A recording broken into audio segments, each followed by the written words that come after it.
नमस्कार, आप देख रहे हैं ब्रेकिंग बिहार। अभी हमारे साथ है लोक जनशक्ति पार्टी रामविलास की बिहार की प्रदेश प्रवक्ता देवजानी मित्रा जी। इनसे जानेंगे आज कुढ़नी में जिस प्रकार से तेजस्वी यादव, मुख्यमंत्री नीतीश कुमार की सभा हुई और सभा में जिस प्रकार से लोगों की भीड़ जुटी और विजय चौधरी से लेकर के मुख्यमंत्री नीतीश कुमार और तेजस्वी यादव ने काम के आधार पर वोट मांगा है। विजय चौधरी ने तो यहाँ तक कहा है कि आप अपने दिल पर हाथ रखिए, स्वतः जो है आपकी उंगली तीर की तरफ चली जाएगी। क्या कहेंगे मैडम? हाँ, क्या कहेंगे। अभी इतने सारे लोग आपके सीएम से लेके डिप्टी सीएम बाकी मिनिस्टर पहुंच गए, मतलब सोचिए डर कितना है। इसको कहते हैं डेस्परेशन पे जाना कि आप अगर नहीं जाएंगे तो फिर कब जाएंगे। बात क्या की है, वही तो मैं सोच रही हूँ कि डेवलपमेंट तो कुछ हुआ नहीं वहाँ पे, ऐसा कुछ बहुत बड़ा कुछ काम नहीं हुआ कुढ़नी में। किस बेसिस पे वो वोट मांग रहे हैं? या तो माफ़ी मांगने का वोट मांगेंगे, या तो राजनीति के ऊपर मांगेंगे, या तो फिर धर्म के ऊपर मांगेंगे। और उनके पास यही क्या है, बताइए, रास्ता ही क्या है? मुख्यमंत्री जी मोकामा में नहीं गए, गोपालगंज में नहीं गए, लेकिन कुढ़नी में गए। देखिए, ये भी मैंने, he is a very smart player, दिमाग से तो बहुत तेज़ है ही, तभी 8 बार पलट खा के वो मंत्री बने हैं, सीएम बने रहे हैं।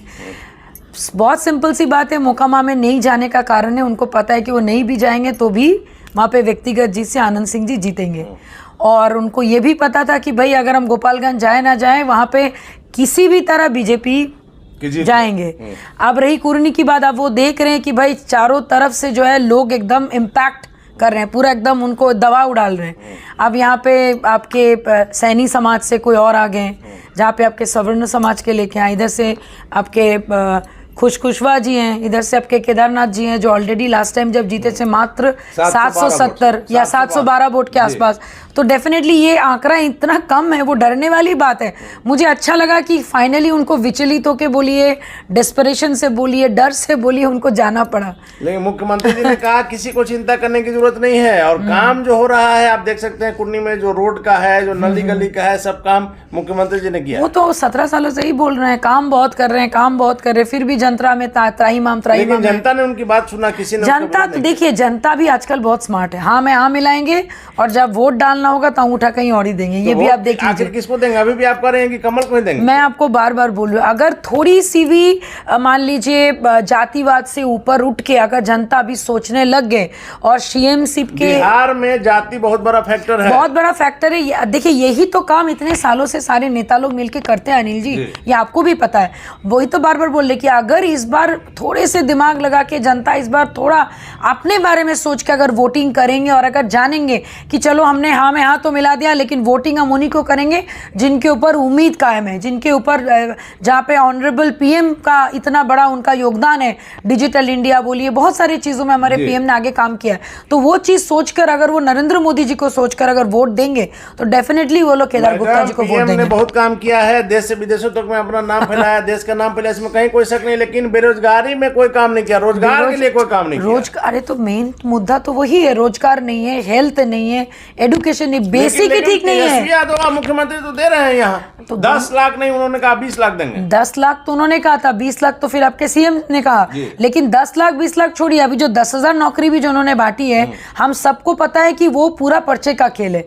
आप कागज में नौकरियां दे रहे हो, लेकिन बेस पे नहीं हो रहा। आरोप तो तेजस्वी यादव ने आपका भी लगाया है, जो प्रधानमंत्री जी ने जो बांटा है। नहीं, अगर ऐसे होता तो आप बताइए, अभी जो पर्चे जो उनको बांटे गए, कभी ना कभी तो नौकरी उनको मिली थी ना। आरोप तो ऐसे चलेगा, प्रधानमंत्री देंगे तो महागठबंधन के लोग कहेंगे कि पहले से दी हुई नौकरी है और महागठबंधन देगा तो। अच्छा, मुझे एक बात बताइए, इतना दिन अगर ऐसे ही खराब चीजें हो रही थी हमारे डिप्टी सीएम के ये से, तो उस वक्त उससे पहले उन्होंने क्यों आवाज नहीं वो की उठाई? और आप सोचिए कि जैसे ही समय एनडीए में थे, बस वही बात है ना, उन्होंने अपनी कुर्सी संभाला, इधर से उधर हुए, डील हुई तय और वो बैठ गया अपने वही कुर्सी पे। महागठबंधन में है तो स्वाभाविक है कि महागठबंधन की बात। बस तो वही बात है ना, वो लोग जहाँ पे ऑनरेबल सीएम साहब जाते हैं उन्हीं के गुण गाते हैं। उनका यही है, वो अपने राज्य के लिए सोचते ही नहीं है। आपने देखा मैडम, नगर निगम का जो चुनाव है, जिसकी फिर से घोषणा हुई है, इसको लेकर के भी दोनों गठबंधन में जिस प्रकार से आपने देखा होगा कि श्रेय लेने का जो होड़ लगी हुई है, इसको क्या कहा जाए? देखिए ये श्रेय लेने का होड़ उन्हीं को लगी रहती जिनको डर होता है तो कि अगर मैं अपने बारे में बड़ाई नहीं कर। अच्छा एक बात, एक अगर बहुत ज्यादा बड़ाई करे और दूसरा एकदम भी नहीं करे वो भी गलत है, क्योंकि हमारे जनता दोनों को देख रही है। और ऐसा नहीं कि 17 सालों में बहुत कुछ अच्छा चीज हुआ है। ये सिर्फ देखिए, आप हत्याएं बोलिए, कितना बार एक ही चीज हम लोग बार बार बोलेंगे। आप तो देखिए जनता के साथ साथ हम लोग भी इरिटेट हो गए एक ही बात को बार बार जनता के सामने रखते रखते। कुर्नी विधानसभा में ये डिसाइड होगा कि लोग क्या सोच रहे हैं और लोगों के साथ साथ चीजें कैसे बदलती हैं वो भी हम लोग देखेंगे। लेकिन मैडम, कुटनी विधानसभा का जो उपचुनाव हो रहा है, फिर तो आप लोग को आखिरी समय में बीजेपी ने याद किया है, जब देखा कि संकट ज्यादा है, अपने दम पर नहीं जीत पाएंगे। देखिए ये तो मैंने 25 नवंबर से लेकर उससे पहले से जब भी मैं इंटरव्यू में गई मैं हमेशा बोलूं कि इस बार फिर आप लोग लेट ना करें। लेकिन फिर वही हुआ कि आप जस्ट एक दिन पहले आप चिराग जी को लेकर आए। आपको जब पता है कल आखिरी दिन है प्रचार का। अच्छा आप एक बात बताइए, आज एक इम्पैक्ट लोगों ने दे दिया, उसके बाद चिराग जी जाएंगे, वो साफ करेंगे वो चीजें, अपनी वो विजन शेयर करेंगे बिहार फर्स्ट बिहार। यही अगर लगातार 1 2 3 कम से कम चिराग की 2-3 सभा हुई, मैं तो बोलती 30 से लेके 3 तारीख तक का जो दिन है वो पूरा अगर वो बंधे रहते हैं, आई एम श्योर कि जो भी अभी वोट कटेंगे या बढ़ेंगे वो पूरा क्लीन स्वीप से आपके केदारनाथ जी जीते। अभी हो सकता है कि जीत में थोड़ा अंतर आएगा, लेकिन जीतेंगे अभी भी एकदम आश्वास, इसीलिए क्योंकि अभी कल का गेम होना बाकी है। कल चिराग पासवान जी का जाएंगे और सारी बाजी पलट देंगे। देखिए बाजी कितना पलट पाएंगे वो तो बात की बात है, लेकिन मुझे इतना पता है कि उनका जब वो बात करते हैं और जब आपने अभी हमारे ऑनरेबल सीएम के, मैंने अभी जस्ट एक ब्लॉग सुना, मैंने अभी अपने डेप्यूटी सीएम का सुना, बुरा मत मानिएगा, दम नहीं है बातों में, पढ़े लिखे को इंप्रेस नहीं कर पाते। और हम लोगों को चाहिए भाई ठोस बात, सब अच्छा ही हो रहा है, सब देख ही रहे भाई क्या अच्छा हो रहा है, क्या देख रहे हैं, कोई गणित हो तब ना, at least he talk sense. Chirag ji sense बोलते हैं, वो गणित बताते हैं, वो खुल के चीजों को सामने रखते हैं। जनता किन की बातों को समझती है ये काफी मायने रखता है। जनता को आपने जो समझाया वो लोग समझे 17 सालों तक, तो 17 सालों का पर्दा हटाने के लिए कुछ तो समय दीजिएगा। बस वही है कि कल का दिन मैं तो ये चाहूंगी कि पूरे जनता वहां पे जाए, सुने, और देखिए इम्पैक्ट तो होना ही है, ऐसा नहीं कि एकदम नहीं होगा, डेफिनेटली होगा।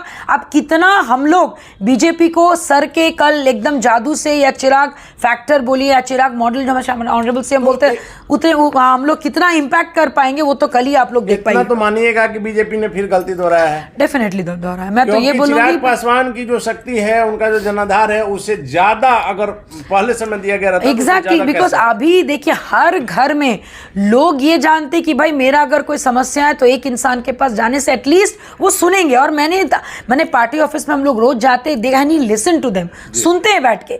तो अगर उनका इतना अभी इम्पैक्ट है बिहार में, पूरे बिहार में, तो उनको पहले से एटलीस्ट लगातार अगर 4 दिन वहां पे चिराग सर कैंपेन करते ना तो छवि अलग। और मोकामा गोपालगंज की घटना के बाद भी बीजेपी ने नहीं सीख लिया। अब क्या कीजिएगा, एक तरफ से मैं तो बोलूंगी कि ये हम लोग के लिए क्या, हम लोग को तो अपने नेता का पावर पता है, तभी आज उनके बिहाफ में हम बात कर रहे हैं। आपके तो दोनों हाथ में लड्डू है मैडम, जीत गए तो चिराग फैक्टर, नहीं जीते तो चिराग के कारण नहीं देखिए ये तो खैर ये तो समझिए कि भगवान का आशीर्वाद ही समझिए कि हम लोग एक ऐसे हम लोग एक नेता के साथ हैं जिनके जाने पर भी अच्छी चीजें होती है और जिनके लेट जाने पर भी अच्छी चीजें होती है, तो हमारे लिए तो अच्छा ही है। हर तरफ से तो लड्डू आप ही के। अगर आपको ऐसा लगता है तो मैं इसको कॉम्प्लीमेंट ही लूंगी। चलिए आखिरी सवाल है मैडम, अरवल में जिस प्रकार की घटना हुई, चिराग पासवान लगातार हर घटना, कहीं कोई घटना होती है सबसे पहले जाने वाले में, अरवल में चिराग पासवान ने अभी गए नहीं, लेकिन 5 तारीख को उन्होंने पद यात्रा का ऐलान किया जी। और ये पद यात्रा बहुत बड़े तरीके से होने वाला है, हम लोग सब वहाँ पे होंगे। और एक्चुअली देखिए पद यात्रा वगैरह करने की ज़रूरत चिराग जी को इसलिए पड़ गया क्योंकि जिन लोगों को करना चाहिए, जो महागठबंधन की सरकार जो अभी चला रहे हैं इस राज्य को, उनके कान बंद है, मुंह बंद है, आंख बंद है, चारों तरीके से वो लोग सब कुछ, आंख कान नाक मुंह सब बंद कर लिए। तो क्या कीजिएगा, हम लोग को तो जाना ही पड़ेगा। और ये आप लोग, लेकिन असर नहीं हुआ। देखिए असर हुआ कि नहीं हुआ वो तो जनता से जाके पूछे, असर तो डेफिनेटली हुआ है। लोगों को एटलीस्ट इतना पता चला है कि भाई सिर्फ वोट मांगने से नहीं होता है, चीजें करनी भी पड़ती हैं। आपको जो कुर्सी दी गई है, आपको जनता की सुरक्षा के लिए दी गई है, ना कि वहां पे बैठ के बड़े बंगला। 2024 की जमीन तैयार कर रहे हैं चिराग पासवान। 2024 की जमीन चिराग पासवान जी तैयार नहीं कर रहे हैं, 2024 की जमीन तैयार है, बस वहां पे कूदने की देरी है। चलिए, तो 2024 की जमीन तैयार है। देवजानी मित्र, ये कहना है कि बस कूदने की जरूरत है। साथ ही साथ चिराग पासवान को लेकर के इनका कहना है कि बीजेपी को पहले और बुलाना चाहिए था, लेकिन फिर भी कल चिराग पासवान जाकर के फाइनल टच देंगे और निश्चित तौर पर एनडीए प्रत्याशी केदार गुप्ता की जीत होगी। हालांकि आगे क्या होगा देखना काफी दिलचस्प होगा। फिलहाल आप बने रहे ब्रेकिंग व्यू।